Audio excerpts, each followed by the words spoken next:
Hey, welcome back to Clarksville Vibe. We are so excited. Thanks for hanging with us through our little break, and we're excited to kick off a series of episodes that I think you're going to enjoy and find a lot of really helpful content. One of the things that we get to do is tell the story about people who make Clarksville the best place to live in America. And a fabric that runs through a lot of our community is youth sports. We love to watch our kids play in the young recreational leagues and then watch them grow up. A lot of us are passionate about our high school sports, but along the way, we've got members of our community who are helping kids in all different sports: basketball, volleyball, soccer, golf, baseball. And I had this idea of equipping parents and equipping the community to know what are the resources that are out there, how can we help our kids, understanding the local sports environment. And so I've got a lot of great experts coming to you. And our first guest is someone that I have had on the show list for a really, really long time. Honestly, he is an inspiration to me as a dad. He's an inspiration to me as a business owner, someone who has really created something from scratch and has had so much impact. I don't know how long this episode is going to last. I'm not going to hit pause. I'm not going to turn him off at all. I'm just going to let him run. That's how much respect I have for him. It's Terry Boykin, Playmaker Basketball Academy. He's a legend in the basketball scene here. What you're going to hear from Terry is he is a dad to 5 kids, great kids, and he has watched them grow all the way up, and they're accomplishing really, really great things. He has coached some of Clarksville's best basketball talent, all the college kids, all the pro athletes. They've worked with Terry at some point, and we're going to just kind of sit under his tutelage for a little bit. And honestly, this is a therapy session for me. I've got a 9-year-old and a 7-year-old at home trying to play a little bit of sports, and I need some Coach Terry's wisdom as to how to guide them along the way. So Terry, thank you so much for this time, man. Wow. This is special. Thanks for having me. Man, Yeah. First of all, thank you for just your longstanding commitment to the kids in our community. Dealing with kids on a daily basis at my dental practice, I know that parenting has changed, kids have changed, and you've seen that and you've navigated it, and you're still doing your thing. And the one thing that I want to start with is I've always heard from you, it's bigger than basketball. You know, basketball is what gets kids to you. Yeah. But every time I heard you coach, when I was sitting on the sidelines as a parent, every time I've seen you run a camp, it's bigger than basketball. That's a theme. And you're really preparing your athletes how to dribble, how to get better in their skills.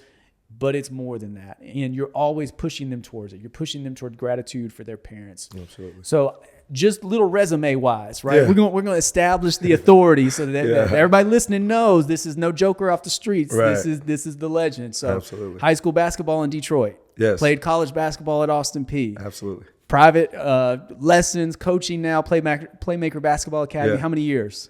We're going on 15 years 15 years. Yeah, And I'm going to say it. I don't know that he'll say it. I would imagine that every player that has played college basketball, who's played high school here, has worked with you at some point. I don't know that you will say it, but I will say it's probably very, very close to it. Yeah, pretty good percentage. Pretty good percentage of Yeah, players. that's awesome. Yeah. So tell us a little bit about the motivation behind Playmaker Basketball Academy and just that idea of bigger than basketball, and how has your mission in that training academy really allowed you to see kids have success on the court, but then also off the court? Yeah, you know, when I look at the people that had the most influence on my life, you know, my grandfather, my dad, my high school coach, they introduced the game to me.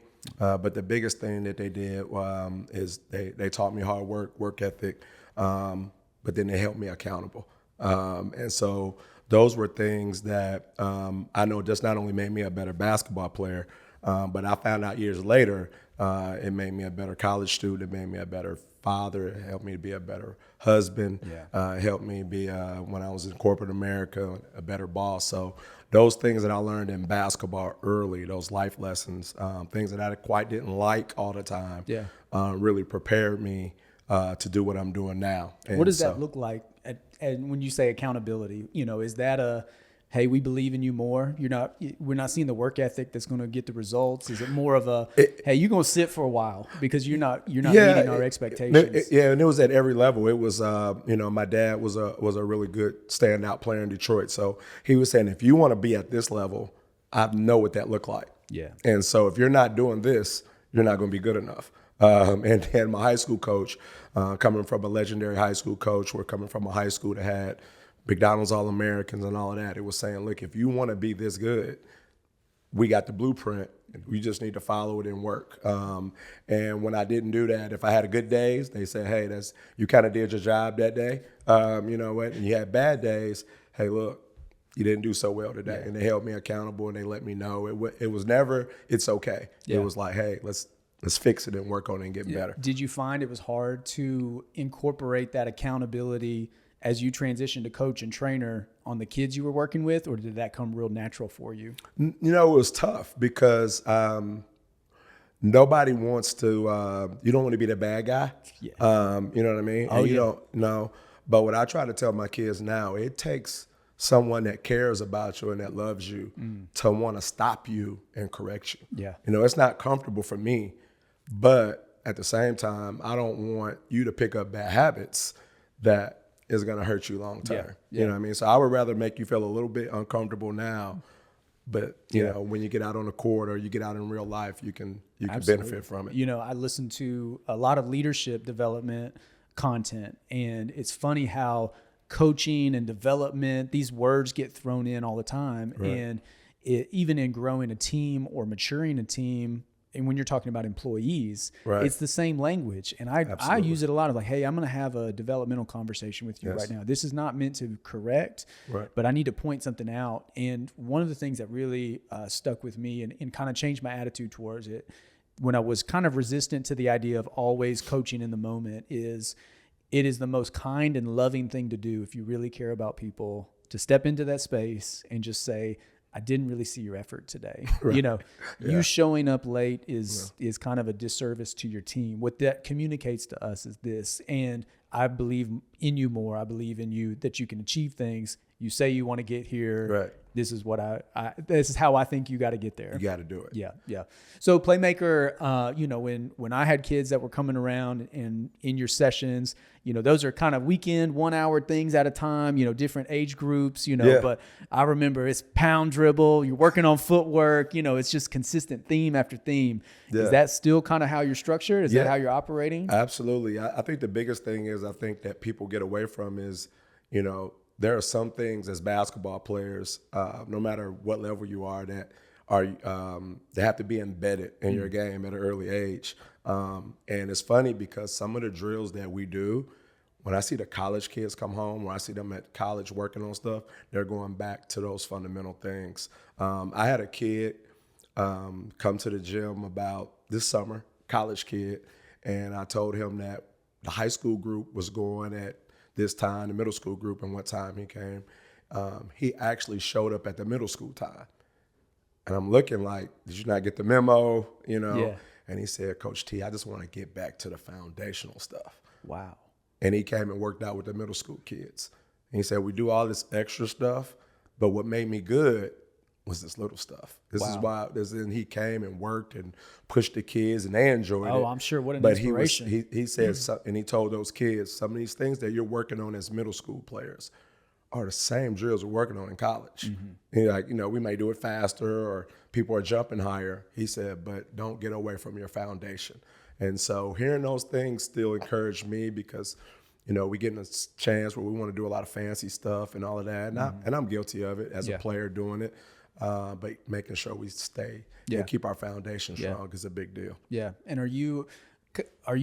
do you have busy seasons in your training? Is it, you know, when season starts, does it change some? Is it, you know, the off season is busy, you know? No. So what happens is during the season, you would think you don't work as many days just because, you know, people are playing games. But we also created a program for kids that didn't make teams. And so we do that to say, hey, let's come in. Let's not wait till the summer. Let's start now. And we'll start identifying the things that you need to work on now to help you make teams. And with those group of kids that we had last year, we had some great success. We had some of those kids that went back and made teams. Wow. And then you have a lot of in-season trainers, kids that train that. You know, they play multiple sports, but it's basketball season, so they'll come on the weekend and do basketball training. And as soon as that, you know, they go right into baseball. So you may see them here or there, but it's pretty consistently busy year round. So I want to ask you this: you know, a kid that comes to you that doesn't make a team, I'm guessing this is probably middle schoolers is a real prime age where kids start to realize there's different levels of success. Absolutely. And my parents just can't sign me up anymore. Right. But they're also coming to you at an awkward social stage of feeling failure, right? Feeling like I'm not good enough, feeling like I didn't make it.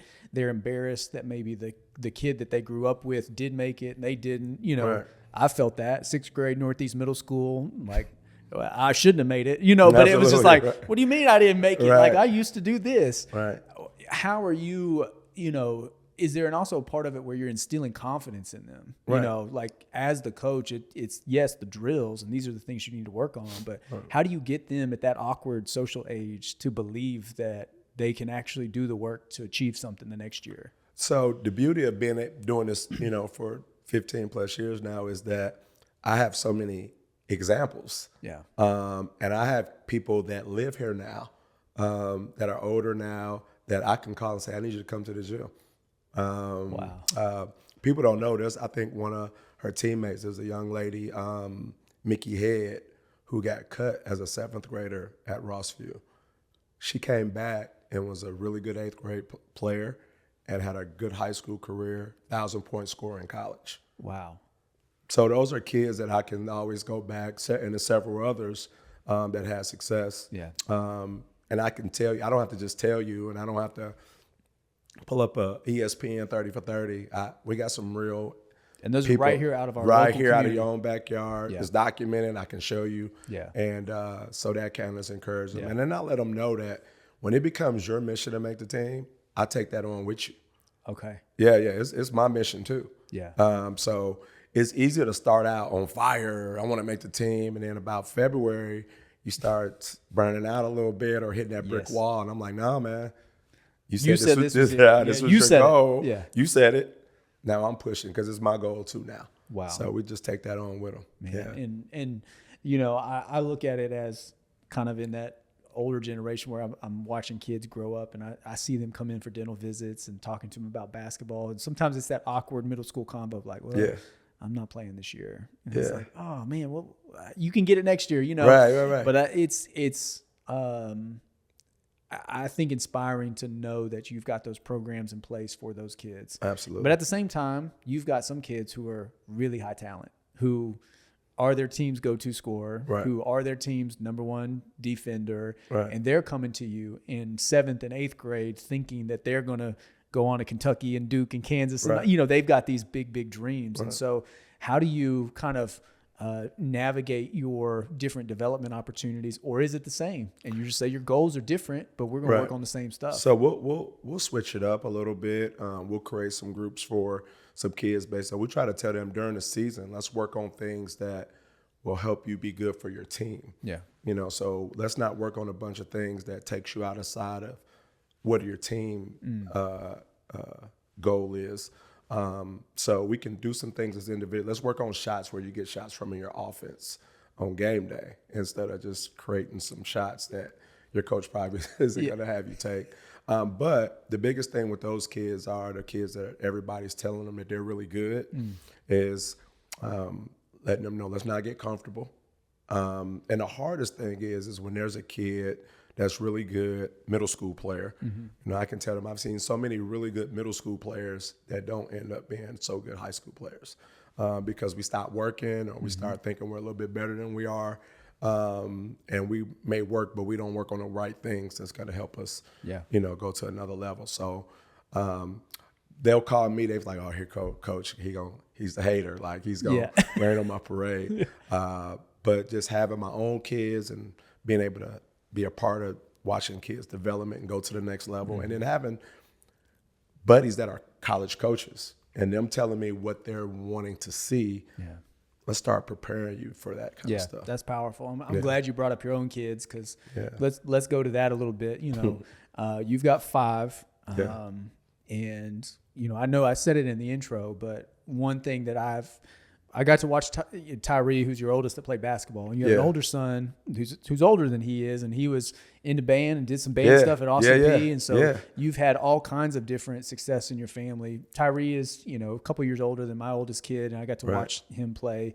But one thing that always inspired me is you were not the dad that was looking for the results on the stat sheet. You know, Tyree was stuffing it. Like, let's go ahead and say he was very, very good. Right. But what you were communicating, or what I saw from you the most, is I love you. Right. I'm here for you. I'm so proud of you. Right. Keep going, keep working. Right. And I think sometimes what I see in the generation of parents that I'm working with now, with a 9-year-old and a 7-year-old at home, is I watch the parents in the stands of these really young elementary school kids, and the emotions are just so high. Yes. You're dribbling the wrong way. Right, You missed the layup. Yeah. You know, you got to play defense like this. And I'm almost a grandparent in terms of parenting this age, and I kind of sit back in the bleachers and just watch them have fun. And, you know, and I try to be really silent now. And I was not always that way. I was the coach too, but I think long-term experience gives you perspective. And so I want to give you a chance to talk to my age. Let's say like the 30 to 40-year-old parent who is raising an athlete right now. It may be basketball, maybe baseball, maybe, you know, gymnastics or whatever it is. But I want to talk a little bit about your parenting experience and, you know, how you would encourage us to interact with our kids, and what was the most important thing. Now that Nick is your youngest, he's still playing basketball now at Bethel. So you have so many college athletes, but, you know, your kids are also transitioning into jobs now. And so for us, what are some of the things that you picked up along the way that you think maybe surprised you as a real sports dad, you know, of like your perspective now of how you would handle, let's say, elementary, middle school age years with the perspective that you have? Yeah, I think the most important thing, I was that dad for a while. I was the, you know, we're going, you know, the extra a little bit when we got home. But what I would advise people to do, and what I had to do, and I heard this from one of the older guys who used to come to the games, is I found mentors myself. I found mentors of people who had situations similar to me, that had kids that were playing college ball or wanted to play or were good high school players. And I had to talk to them, and they helped me. So as they got older in high school, it was a lot better. Middle school, I'm gonna say Ty and Sid, when they were, Nick, they got it pretty good. Cam kind of late bloom playing basketball, so he didn't get as much. That probably scared him away from playing, honestly. But as they started getting older, it was already them having to have a little bit of a weighted vest playing every night just because they're my kid. Yeah. And my mentor was like, they got enough people, and there's always an expectation. So you have to teach more than you chastise. Yeah. You know what I mean? Now, if they're doing something that that's out of character, or if they didn't, you just tell them the truth. Yeah. My high school did that. Coach did that. He told me the truth to the point where it was almost worse than them yelling. You know what I mean? Sure. It was just as painful sometimes. So I just had to be honest, truthful. We'd watch game film. I had to find other ways, but I got it. My mentors would help me. And before I would go off a little bit, I call my mentors. Yeah, and let me calm down a little bit. They talk me off the ledge. So let me ask you about that. You mentioned game film, and obviously I think if you got a first grader and you're watching game film, you're probably out of line. It is what absolutely. It is. But middle school, it becomes important, right? Is that something that you initiated? Is that something you offered to them and then they wanted to do it? Is that something they came to you? Like, because, as you get to a certain age where, I want to know what your goals are and I can hold you accountable to them. But at the same time, the competitor in us, when we've achieved really high levels of success, you want to pull them in like, hey, let me show you this. Right. So were you more initiating that on your own? Were you letting them come to you? I initiated that early just because I wanted them to, I could teach them in that moment. Yeah. I could teach them and show them other than just try to remember this play. Yes. I could show you and stop you and rewind you and give you some solutions to the problem, basically. And did you find they were pretty receptive to it? No, because they eat game. I think they eat film all the time. So they were ready for it. They start watching film all the time. Yeah. And just not only themselves, but they'll watch, their opponents. Sure. But going back, you said I think I might have skipped up the 3rd or 4th grade. I'm kind of dealing with that now, 4th, 5th grade. I got a really good 3rd, 4th, 5th grade group right now. I wouldn't say they're advanced, but they're pretty good. And what I try to tell, which I didn't understand till they got older, is that it's not important for your kid to be like the number 1 5th grader or 6th or 7th grader in the country. Like, that's not important. But what is important is to make sure that they're learning the right way early. I always talk about, when we were growing up, my grandfather would pour the cement and he would say, don't get your hands off, because if you leave a mark, it stays there. You know what I mean? So how I teach kids is so important, because what I teach them out the gate when they don't have bad habits becomes kind of permanent. You know what I mean? Yeah. And you could try to go back and fix it at some point, you know what I mean? But they're always going to go back to what they learned in the beginning. It takes so long to kind of fix it. So just making sure kids are learning the right way, not rushing them. And everybody learns differently. Yeah. You know what I mean? Everybody learns differently.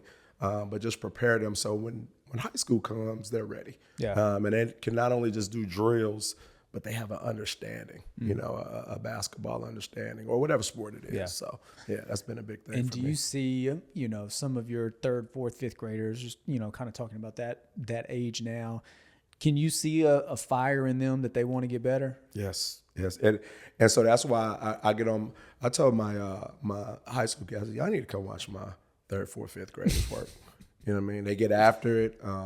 We're starting to let them do some controlled scrimmage now. Okay. It gets a little chippy. It gets a little, little push here and there, but they're competing. But they leave it on the court. Yeah. But they really challenge each other every week, and they compete. They play hard, and you could just watch them getting better. But we're teaching them not also, as you can be as good as you want to be individually, but you have to make people around you better. Wow. So they're high-fiving each other. Somebody make a mistake, hey, that's okay. Yeah. Let's get it, get it next time. You know what I mean? But then they hold each other accountable too. Yeah. So, beautiful thing. They learning some good things early. It is really powerful. Yeah. I mean, if you can, and when, going back to the bigger than basketball comment, if I could teach my team of dental professionals how to cheer one another on, how to hold people accountable from the top to the bottom, I just have this full circle moment of when I read quotes from great coaches, and they're like, a coach-led team is not going to get very far. Right. A captain-led team is going to do okay. But Right. when every player on that team is bought into a standard and is going to hold each other accountable, where, the player that's getting 2 minutes a game can say something to the star player of like, your body language is not reflective. You're bleeding into everyone, and they receive it and they're mature enough to do it. Those are the teams that become so successful. Absolutely. And so I've noticed as a parent, that's generally what I try to coach more. I'm not saying my kids can't achieve basketball success or whatever, but that's not really our expectation. Right. I'm looking at it as like, are you having fun? Are you learning how to compete? Are you learning how to be on a team? And how are you handling the adversity? Absolutely. And I wish that's what more parents saw, rather than like, okay, did we win the game? Did you get enough playing time? Did you do that? The parents, that frustrations that are common among parents, we all experience it. Absolutely. I get just as frustrated when I see my daughter miss a layup this wide open as anybody else would. Right. But it's like, I've almost, with this perspective now of watching lots of kids grow up, go to it, I'm like, I care more about what you did on defense immediately after you missed the layup. Absolutely. Than you missing the layup. Next because play. That's what the life challenge is going to be. Right. You're going to make a mistake at your job, at home, or whatever it is.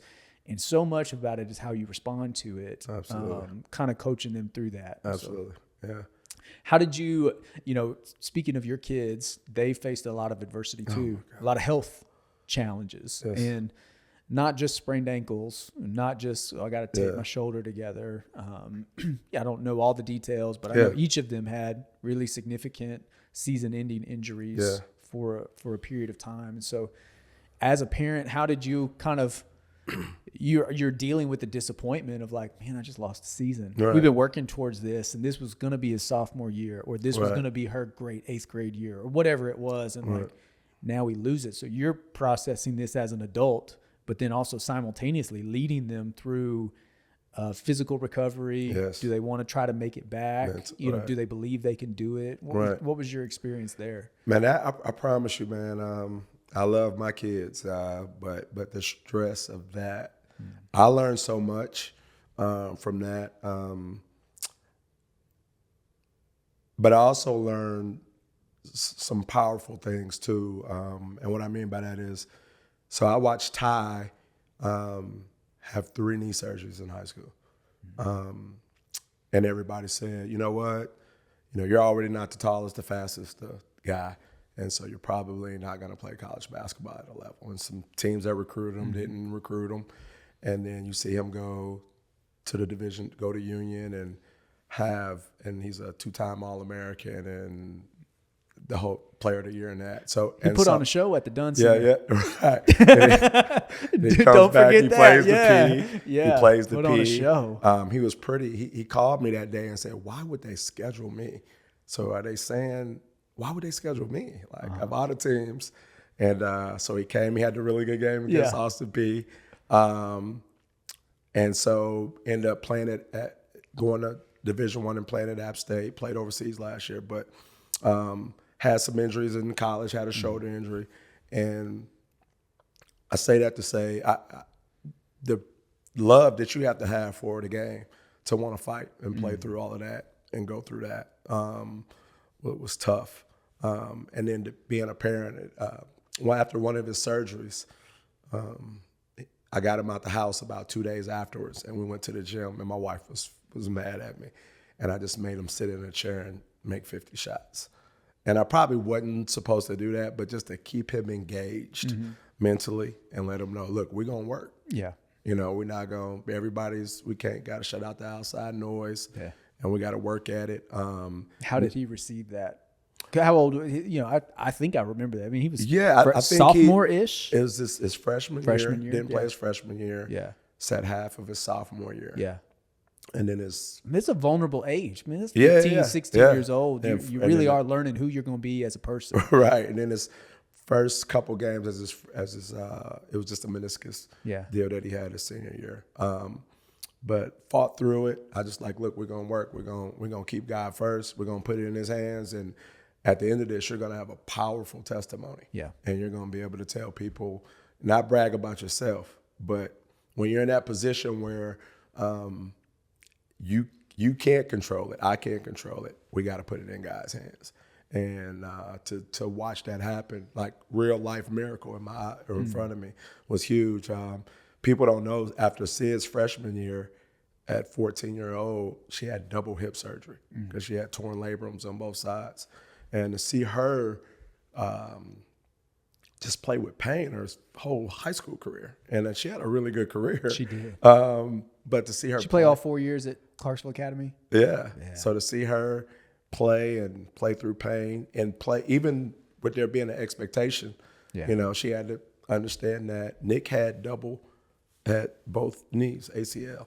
Wow. And so, to see them go through all of that, like I said, it was painful, but it was easier with Nick and Sid because they saw Ty. They saw Ty make it and him push through it and fight through it, and they seen the hard work. And so they kind of knew they could do it. Yeah. And the same thing. So like I say, I told them one day they have to tell the story and they have to, That's the 30 for 30 that's coming up. That don't really. The Boykin family overcoming medical challenges. They have a powerful story to tell, man. Yeah. I get caught up thinking about it all the time. Yeah. Was there a moment for any of them where, as a part of their comeback story, like they come back, they get on the court, and you kind of felt the emotions of it, of like, man, she did it. This game or this experience. Man. Like I'm a mess. So I wouldn't do it publicly. Yeah. But I remember going to a game and seeing right before I think it was maybe a state tournament game with Sid and them, and I'm just in a car and I'm just thinking about everything that's happened, and you had those moments. You know what I mean, where you're grateful and you're thankful. So, I would think the challenge in that is you're still dad, right? Yeah. And you're coaching, inspiring, moving the line forward. Yeah. But that doesn't mean that your life is not absent of hardship. you know, Right. ups and downs Absolutely. in your business, Right. ups and downs in your health or your Right. wife's health. Right. So you've kind of got this testament to your kids where, hey, y'all did it. And, Right. and you can't lay down now. Right, you right, know, right. there's no, oh, dad can't handle this. You know, Right, you've yeah. got this generational story of like, well, this is our family core value. Absolutely. We're going to push away the noise. We're just going to work. We're going Right. to, you know, not be concerned with other things. Like we're going to overcome, let God do what God can do. Right. So have you found that to be a challenge of like, man, I've put a big weight on myself now because I told them they're going to overcome it Right. and they did it. And so now I can't give up. You know what? I think about it sometimes. Me and my wife think about it, and we look back and say, like, how did we? You know what I mean? How do you do this? Yeah. We had so many people, just community, our church family, or whoever that just stood in the gap, just that helped and supported us. But in those moments every day, you look back and say, how do we do it? And again, you just go back and be like, man, God is great because he carried us through it all. Yeah. You know what I mean? And I can't say, oh man, I did this or I read a book. There's nothing I can do to say, you know, how great we were as parents and all of that. I mean, we're grateful, man. God carried us through that time. That's Easy. amazing. Yeah. Well, one of the challenges that a lot of parents have now is navigating like this digital world that distracts a lot of our kids, you know, and in the last decade, you've probably encountered it as a coach of Right. like, no, your screen time says what you value is, you know, this app, right? Right. You're not putting in the work in basketball, you know, Right. and it's, you kind of have this dichotomy of like, well, your goals say this, but your screens say this. Right. So, you know, I would say right around, you know, Ty's age is when it probably became real tough for on parents. And then obviously it just changes every year with the social pulls, the emotional pulls and things like that. So, you know, as a seasoned parent yourself, you know, what would you say? Do we care enough about screen time? Do we not care enough about, like, at the end of the parenting journey? Like, I remember with some of my older kids, like we fought it. Right. And it's like, whew, that was our biggest challenge. And then some days I think it was well worth it. And other days I think, man, we might have been a little too tight on it, you know? And so I'm curious to get your perspective. Yeah. Like, I don't know how much, you know, we used to kind of hold, I think we had more of an issue with it with the younger, like with maybe Nick, with him being the youngest. So I don't think it impacted our family as much. Yeah. You know, and then people don't get it. Like their mom is tough, so she's monitoring and taking that off my plate a little bit. Okay. So a lot of that stuff, she Good is, for you. Oh man, she is on it. like she monitors that. She's the person when I'm saying let's watch game film. She's over here like, look, I'm on Power School. Let's talk about this missing assignment. Okay. Yeah. So Sunday is film and academic meeting. Awesome. Yeah. But she kind of would manage and notice. I had so much going on, so she would kind of lock in and manage that a little bit. So I think it's distracting. Even, you know, like now being a grandparent, I'm like, I try to keep not entertain my grandkid with the television. It's so easy. Yeah. But try to entertain them with, you know, reading a book or something like that. Yeah. It's tough, you know. Yeah. And I think in the athletic world, when you're really trying to train and coach athletes, you are casting a vision for them that says there's something more important than mindlessly scrolling. And the work that you can do to achieve your goals is at the expense of that time. And you do make a choice, you know, just like as an adult, when you're at your age and you've got a grandkid, like, hey, the temptation doesn't really go away. You know, there's part of me that just wants to sit here and exit and scroll or do whatever, or put the show in front. And it's just, you know, I whenever I'm around seasoned parents who have had multiple generations of parenting and have kind of parented through this digital age, it's always interesting to me, especially when their kids are high achievers, to kind of hear what your philosophy on that was. I want to give you a chance to talk to parents a little bit about like early development, kind of two different scenarios. So the kid that says, I can't, I'm never gonna, you know, you're working with them. I just can't get this. I can't get my footwork right. I can't do this. Like you hear that young kid that's just beating down on themselves. You know, they missed too many shots in a game, or they don't think they did good. You know, what would your advice be to that parent in the moment that's like building them up, you know, encouraging them, things like that? You know, if you found any tips or techniques for that? Yeah, I used to tell, my mentor gave me this after I, because of course you want them to make shots and you want them to score the ball or whatever, because that's, what we kind of celebrate. But control what you can control. So you can't make the ball go in the basket. Yeah. But you can control how hard you play on defense. Yeah. You can control, I think I've heard someone say, when you focus on the result, which is, I want to shoot, I want to score, it's hard to achieve that goal. I think some of the best times I had, playing in high school and college, and is when I just was playing for my team. You know what I mean? And you look up like, oh man, I had 14 points, or I had 20, or you don't even realize that. Well, you can see some kids out here really counting. You know what I mean? The worst thing I hate is the scoreboards where they got to score and you can look and see how many points. The players. Oh. Kids are looking. Oh wow. Yeah.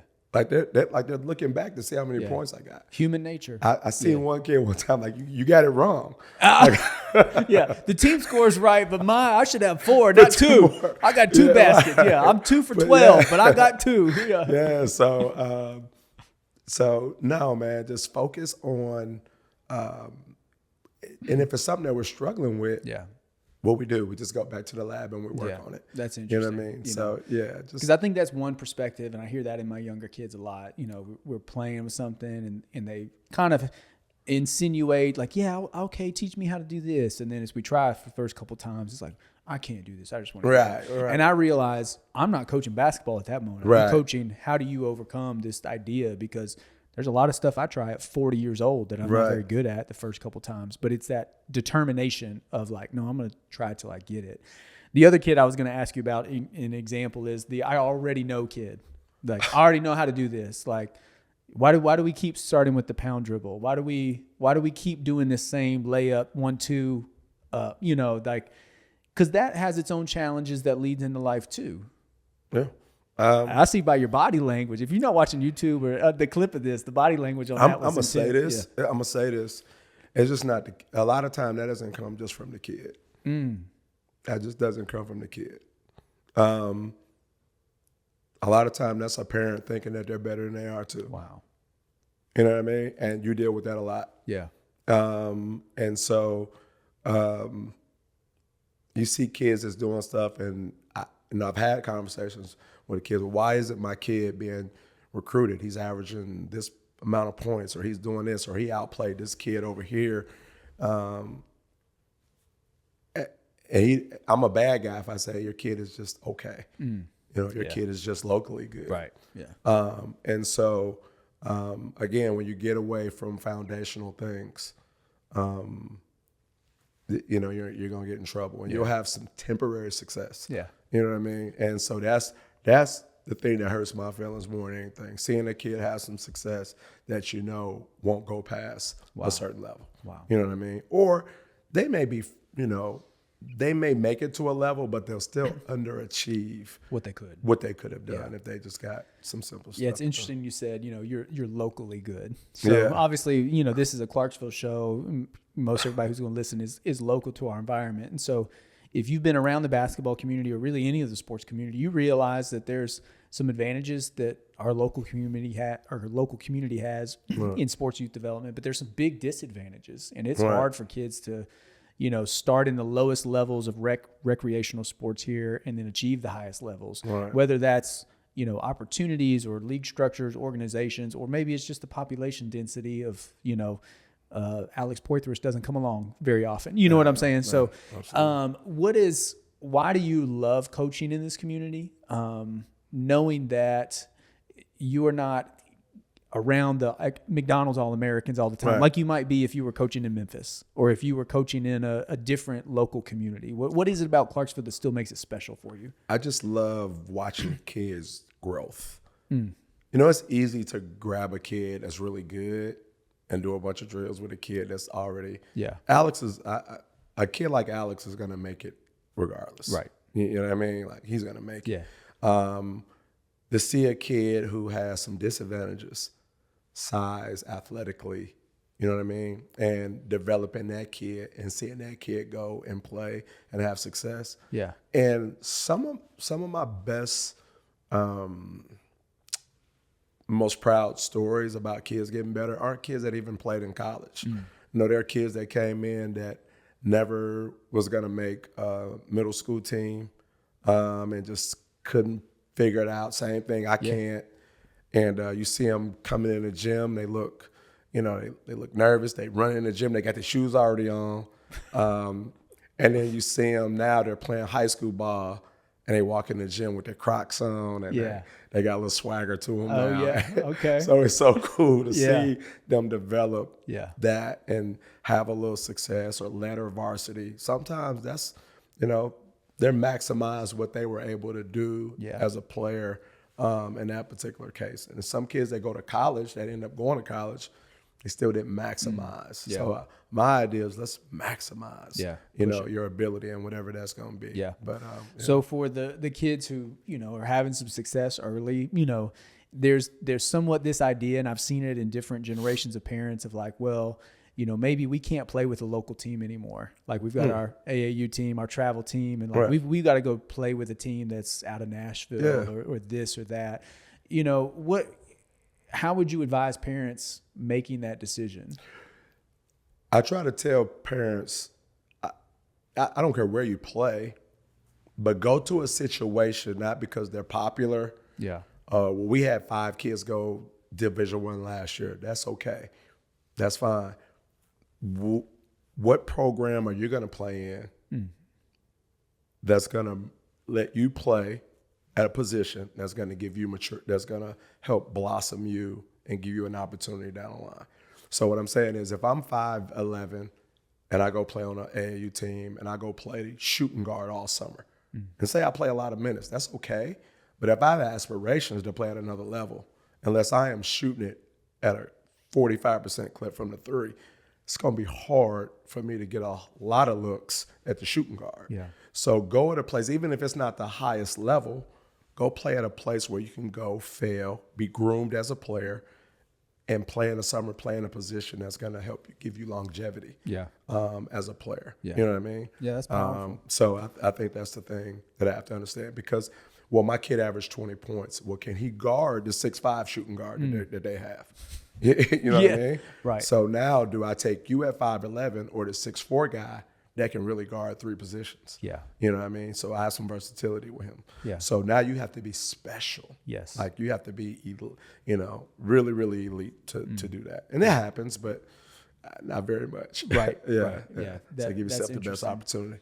What do you wish we as a community had to support our athletes a little bit more? Like if you said, hey, I've been around this community a long time. Yeah. I just wish that we had another gym, you know, what kind of holds us back some that we don't even realize? 3 things that I think, well, a couple things. And I think as like the OG and kind of the trailblazer, I can say that with basketball training and the basketball thing. I think we got good high school coaches.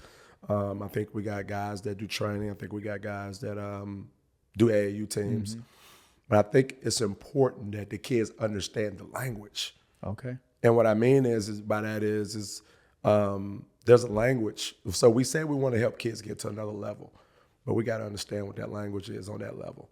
And so what we have to do is we got to come together as a group, which I hope that can happen. It's hard for a kid to have a trainer telling you one thing, AAU coach telling you one thing, a high school coach telling you one thing, AAU coach telling. I mean, you got people telling you, and so kids are naturally pleasers, but you're not gonna make everybody happy, and then everybody's teaching something different. So now a kid's confused, and now we're getting mad at them on game day because they're not doing whatever it is. You know what I mean? Also, as coaches or trainers or whatever the case may be, we're telling kids to get extra work. We're telling them to go home and do those extra drills. Well, us as coaches, we got to keep getting better too. We got to keep studying the game too. We got to make sure that we're preparing them. If we want them to go to another level, we got to go find out what those coaches are teaching and make sure that we're teaching them things that are going to help them look good on that. You see what I'm saying? Yeah, that's powerful. So we got to keep getting better too. We can't tell kids you didn't work hard and now we're not studying this game ourselves because the game is changing, the things that we need to be able to teach. So everybody's got to keep getting better, and we got to universally, be on the same page. Another thing I think is I've heard this in both sports. I feel like the middle school and high school have to be feeder programs. I think that's why the Rossview Girls program for a while was so good, because the middle school was a feeder to the high school. Yeah. You even had some parents that took some girls that would make sure they had training, and then they would go play some games as a team. You know what I mean? And then they come back, and then they can go play on their own travel team. Sure. But they were from 6th grade, am I right, to high school. They were all together, and they played together, and they whatever you were doing at the high school, middle school, they were running the same offense that the high school was running. Yeah. So I think there's a disconnect a little bit I'm seeing in some places where kids are having to go from middle school and completely learn something that they've never been introduced to as 9th graders. Yeah. Yeah. Yeah, and I remember too, along that lines, having consistent opportunities for every age group. It's like the 8th graders in middle school get a lot of playing time. Right. The 6th graders, you're lucky if you're on the team, but there's not a lot of JV middle school opportunities and things like that. So even continuing that organization, the feeding program into getting legit game time for these kids at really multiple levels. Right. That is interesting to me, and that Rossview run that they had was really phenomenal. Crazy. They had great talent, but I think there was also an element, and I could be totally wrong about this, but the organization attracts talent. When you see like, hey, that program has got good coaches of good character, they're teaching development, they have a chance to create something that's winning long term. Well, if I'm considering options of we got to buy a new house anyway. We're going to buy it. It's like it's one of those things that attracts talent. I say Northeast boys do that before a little bit. Richview does it, I think, pretty good with Clarksville High. I think they do a pretty decent job doing it too. And I think coaches, like I said, just getting on the same page. Sure. I know in Kentucky now, in Indiana, they have a 6th grade team, a 7th grade team, and an 8th grade team. Yes. So think about how many more kids get an opportunity to play and learn. So because it is a lot of learning. We're going in the right direction. Yeah. Well, Terry, thanks so much for this time, man. This has been really fun.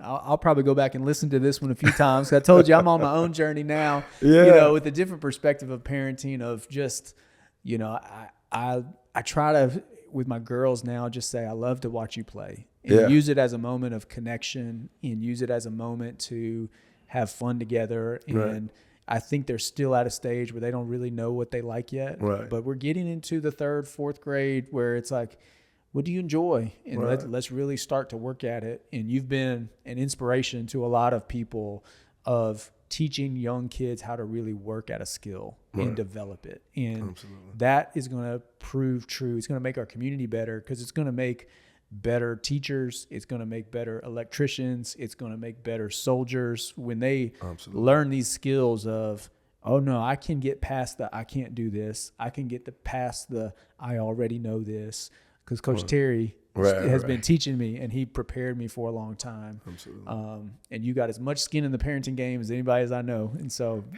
thank you for being a blessing. Battle tested. That's right. Yeah. Yes. And thanks to your wife, the MVP, I know she lets you run free and do the things you got to do. Absolutely. Yeah. Well, thanks for this time. If you have made it to the end of this episode, thank you for listening. I know you'll probably be like me and you'll go back and check out all these nuggets. Go ahead and save it, because I know at some point you're going to want to come back and listen to it. But this is part 1 of our series about local sports development, local sports environment, community that we have, where we get to see lots of great athletes. We get to see kind of the Boykin kids and them growing up and achieving great success in college. We've seen Alex Poitras. We've seen Jalen Reeves-Maven, who's NFL player. We've seen lots of people reach high success. It's going to be fun to talk to other experts like Terry here over the next couple of weeks. So thank you so much. We'll catch you on the next episode.